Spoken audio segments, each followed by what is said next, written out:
Dear students, welcome to A1 Blom Education YouTube channel. A1 Blom Education YouTube channel ଦଶମ ଶ୍ରେଣୀର ସମସ୍ତ ଛାତ୍ରଛାତ୍ରୀମାନଙ୍କୁ ସ୍ୱାଗତ କରୁଛି। ଆଜି ଆମେ ଦେଖିବା ଦଶମ ଶ୍ରେଣୀର ଇଂରାଜୀ ବହିର ନନ୍ ଡିଟେଲ୍ ପାର୍ଟର first chapter a tiger in the house, ଯେଉଁ ଚାପ୍ଟରଟି ରସ୍କିନ୍ ବଣ୍ଡଙ୍କ ଦ୍ୱାରା ଲିଖିତ। ରସ୍କିନ୍ ବଣ୍ଡ ପିଲାମାନେ ଯେଉଁମାନେ ପ୍ରଥମ ଥର କରି ଏହି ଚ୍ୟାନେଲକୁ ଆସିଛ, don't forget to like, share and subscribe. This is your channel A1 bloom education. ପିଲାମାନେ ଆଜି ଆମେ ଆରମ୍ଭ କରିବା a tiger in the house. You are going to read a tiger in the house. ତାହେଲେ ଶୀର୍ଷକଟି ଦେଖିଲା ପରେ ତୁମମାନଙ୍କୁ ଲାଗୁଥିବ a tiger in the house, ଘର ଭିତରେ ବାଘଟିଏ। ଏ ଟାଇଗର ଏଣ୍ଟର୍ଡ ଏ ହାଉସ୍, ଗୋଟେ ବାଘ ଗୋଟେ ଘର ଭିତରେ ପ୍ରବେଶ କଲା କି? Or someone pets a tiger in his house, ବା କେହି ଜଣେ ଘର ଭିତରେ ବା ଘରେ ବାଘଟିଏ ପାଳିଥାଏ କି? ଅର୍ ସମଥିଙ୍ଗ ଏଲ୍ସ, ଏହିପରି ଅନେକ ଚିନ୍ତା ମନରେ ଆସିଥାଏ। Read the story and check your guess about the story. ତାହେଲେ ପିଲାମାନେ ଆଜି ଆମେ ଗପଟି ପଢ଼ିବା ଏବଂ ଗପ ବିଷୟରେ ଆସ ଆମେ ସମସ୍ତେ ଆଲୋଚନା କରିବା।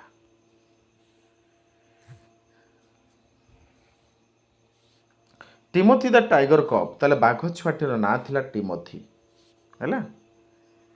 ୱାଜ୍ ଡିସ୍କଭର୍ଡ ବାଇ ଗ୍ରାଣ୍ଡଫାଦର, ଯେଉଁ ବାଘ ଛୁଆଟିକୁ ଜେଜେବାପା ନିଜେ ପାଇଥିଲେ।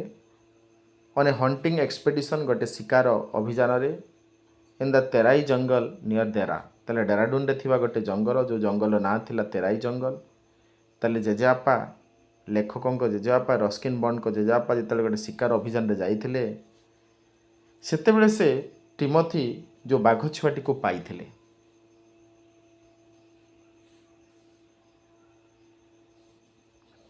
ଗ୍ରାଣ୍ଡଫାଦର ୱାଜ୍ ନ ଶିକାରୀ, ତାହେଲେ ଜେଜେବାପା ଜଣେ ଶିକାରୀ ନଥିଲେ। But as he knew the forest of Shivalik hills better than most people, ତାହେଲେ ଅନ୍ୟ ଲୋକମାନଙ୍କ ଅପେକ୍ଷା ଶିୱାଲିକ୍ ପାହାଡ଼ ବିଷୟରେ ସେ ବହୁତ ଭଲ ଭାବରେ ଜାଣିଥିଲେ।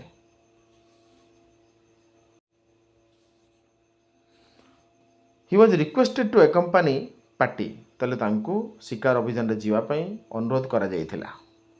ଇଟ୍ consisted of several very important persons from Delhi, ତାହେଲେ ଶିକାର ଅଭିଯାନ ଦିଲ୍ଲୀର ଅନେକ ବରିଷ୍ଠ ଲୋକମାନଙ୍କୁ ନେଇ ସଂଗଠିତ ହୁଏ। To advise on the land, ତାହେଲେ ସେ ଜଙ୍ଗଲ ବା ସେ ଅଞ୍ଚଳ ବିଷୟରେ ଉପଦେଶ ଦେବା ପାଇଁ। And direction the beaters should take once a tiger had been spotted, ତାହେଲେ ଶିକାରମାନେ ସେମାନଙ୍କ ସହିତ ଗୋଟେ ପୋଷା ବାଘ ନେଇକି ଯିବା ଉଚିତ କି ବୋଲି ତାଙ୍କୁ ନିର୍ଦ୍ଦେଶ ଦେବା ପାଇଁ କେତେ ଜଣ ବରିଷ୍ଠ ଲୋକମାନଙ୍କୁ ନେଇ ଶିକାର ଅଭିଯାନଟି ସଂଗଠିତ ହୁଏ। ଦ କ୍ୟାମ୍ପ ଇଟସେଲ୍ଫ ୱାଜ୍ ସମ୍ପଟୋସ୍, ତାହେଲେ ଯେଉଁ କ୍ୟାମ୍ପ ତମ୍ବୁ ଟାଣି ଶିକାରୀମାନେ ସେଠାରେ ରହିଲେ, ସେ ତମ୍ବୁ ଗୁଡ଼ିକ ବହୁତ ଆକର୍ଷଣୀୟ ଥିଲା। 7 ଲାର୍ଜ ଟେଣ୍ଟସ୍, ତାହେଲେ 7ଟି ବଡ଼ ବଡ଼ ଟେଣ୍ଟ ତିଆରି ହୋଇଥିଲା। 1 ଫର୍ ଇଚ୍ ଶିକାରୀ, ପ୍ରତ୍ୟେକ ଶିକାରୀଙ୍କ ପାଇଁ ଗୋଟିଏ। ଏ ଡାଇନିଂ ଟେଣ୍ଟ, ତାହେଲେ ଗୋଟେ ଥିଲା ଭୋଜନାଳୟ ବା ଭୋଜନ କରିବା ପାଇଁ, ଖାଦ୍ୟ ଖାଇବା ପାଇଁ। And a number of servant tents, ଏବଂ ବହୁ ସଂଖ୍ୟକ ଛୋଟ ଛୋଟ ତମ୍ବୁ ତିଆରି ହୋଇଥିଲା।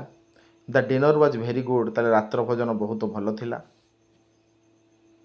ଆଜ୍ ଗ୍ରାଣ୍ଡଫାଦର ଆଡମିଟେଡ୍ ଆଫ୍ଟରୱାର୍ଡସ୍, ଜେଜେବାପା ଯେମିତି ଗ୍ରହଣ କରନ୍ତି।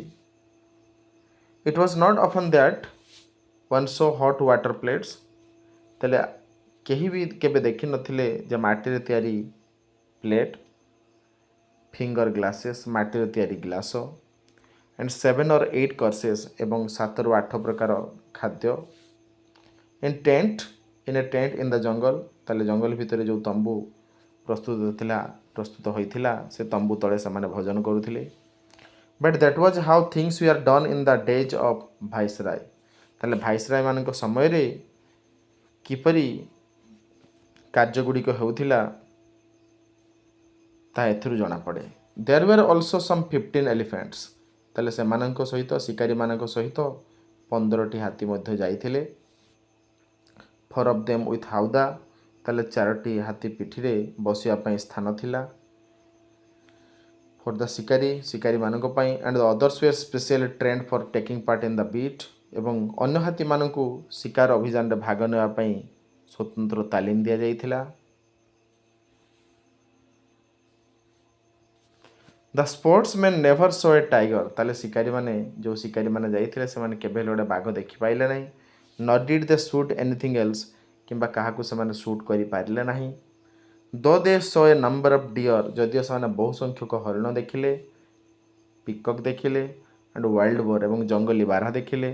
ଦେ were giving up all hope of finding a tiger, ତାହେଲେ ସେମାନଙ୍କୁ ସେମାନେ ଛାଡ଼ି ଗୋଟେ ବାଘ ପାଇବା ଆଶାରେ ସମସ୍ତଙ୍କୁ ଛାଡ଼ି ଦେଉଥିଲେ।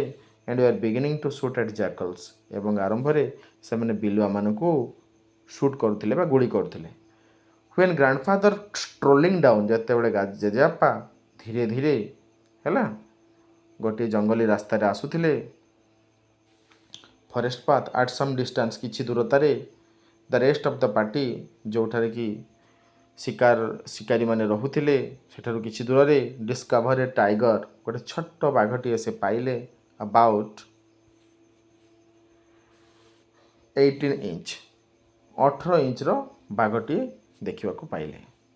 ହାଇଡିଂ among the intricate roots of a banyan tree, ତାହେଲେ ଗୋଟେ ବର ଗଛର ଛନ୍ଦାଛନ୍ଦି ହୋଇଥିବା ଚେର ମଧ୍ୟରେ ପ୍ରବେଶ କରି ଯାଉଥିଲା।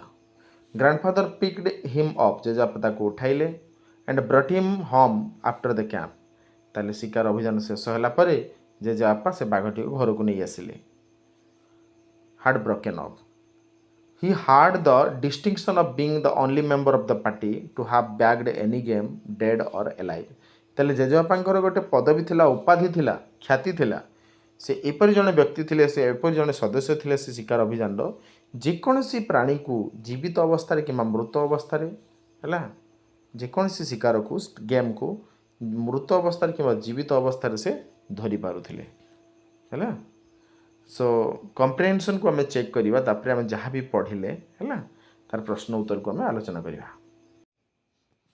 ପ୍ରଥମ ପ୍ରଶ୍ନ ହେଲା, who was Timothy and where was it discovered. Timothy କିଏ ଥିଲା? ଟିମୋଥି ଥିଲା ସେ ବାଘ ଛୁଆର ନାଁ, ହେଲା। ଟିମୋଥି ୱାଜ୍ ଦ ଟାଇଗର୍ସ କବ୍,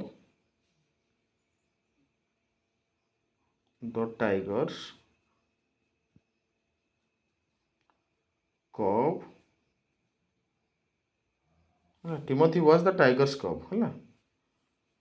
ଆଉ କ'ଣ ହ୍ୱେର୍ ୱାଜ୍ ଇଟ୍ ଡିସ୍କଭର୍ଡ, ତାକୁ କେଉଁଠୁ ଜେଜେବାପା ପାଇଥିଲେ? From the intricate root of the banyan tree. ଆମେ ଆନ୍ସର୍ କ'ଣ ଲେଖିବା? ପ୍ରଥମ ପ୍ରଶ୍ନ ଉତ୍ତର ହେଲା who was Timothy, Timothy was the tiger's cub, ନୁହେଁ କି? ହ୍ୱେର୍ ୱାଜ୍ ଇଟ୍ ଡିସ୍କଭର୍ଡ, ତାହେଲେ ଆନ୍ସର୍ ହେବ it was discovered from the intricate root of a banyan tree. It was discovered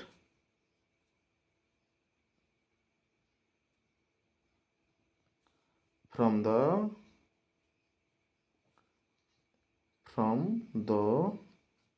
intricate route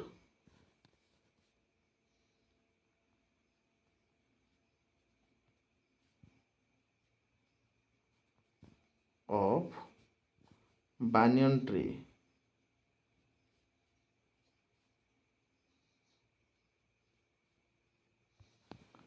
ହେଇଗଲା। ସେକେଣ୍ଡ କ୍ୱେଶ୍ଚନ୍ ହେଲା why did grandfather accompany the party. କାହିଁକିନା ଜେଜେବାପା ଶିୱାଲିକ ପାହାଡ଼ ବିଷୟରେ ଭଲ ଭାବରେ ତାଙ୍କୁ ଜଣାଥିଲା ଅନ୍ୟ ଲୋକମାନଙ୍କ ଅପେକ୍ଷା। ବିକଜ ଗ୍ରାଣ୍ଡଫାଦର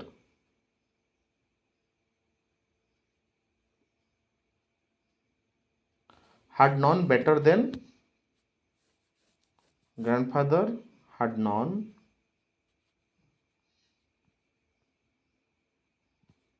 well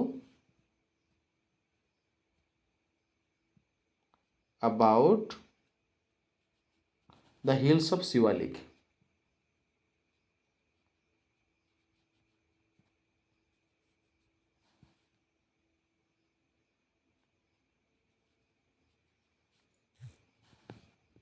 ହେଇଗଲା grandfather had known well about the hills of Shivalik ସେଥିପାଇଁ ଜେଜେବାପାଙ୍କୁ ଶିକାର ଅଭିଯାନରେ ଯିବା ପାଇଁ ରିକ୍ୱେଷ୍ଟ କରୁଥିଲେ।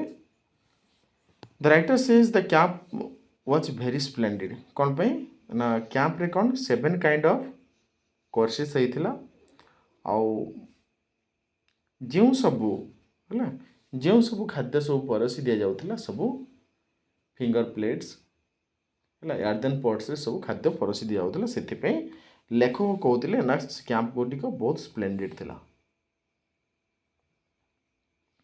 Because the food was served in earthen pots ସରଳ ଭାବରେ ଯଦି ଆମେ କହିବା because the food was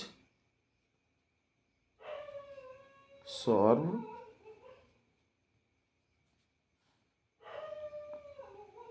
in earthen pots.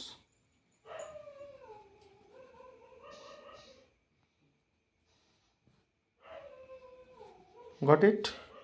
बर्तमान आम जा नेक्स्ट को हु डिस्कवर टिमोथी अति सरल प्रश्न टी आंसर हम grandfather grandfather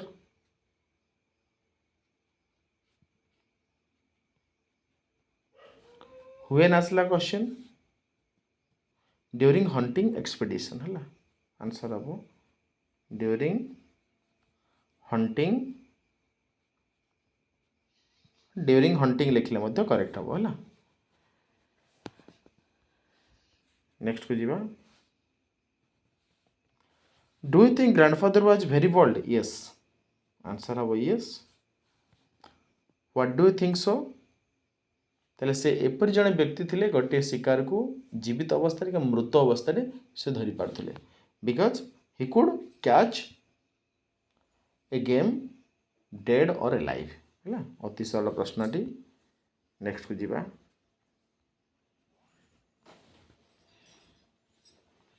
what kind of special quality did grandfather have he could catch a game dead और ए लाइव है आम लिखा he could catch a game dead or alive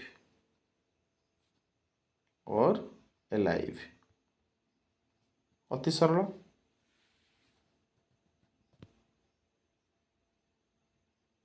से ग्रैंडफादर जिते भी जाइए सब शिकारी समस्त ठारू से डिफरेंट थे है that's why grandfather was completely different than the other people during the hunting expedition है he could catch a game dead or live यह थिला ग्रैंडफादर गोटे स्पेशल क्वालिटी है। Do you think grandfather will pet tiger cub at home yes तेल tiger cub नाटी आम next part पढ़ा टाइगर कब्र जो ना टिमोथी टिमोथी किए देइथिले जेजेमा है grand mother. So dear students, we'll discuss more about Timothy in the next part. If you came to this channel firstly, don't forget to like, share and subscribe. This is your channel A1 Blum Education. आम next part आलोचना करिबा Timothy को जेजेबापा किपरि घर को आनिले hunting expedition परे है। This much for today and you will watch the part 2 to know about Timothy, how did grandmother bring it up with greatest care and how did grandmother give its name as Timothy.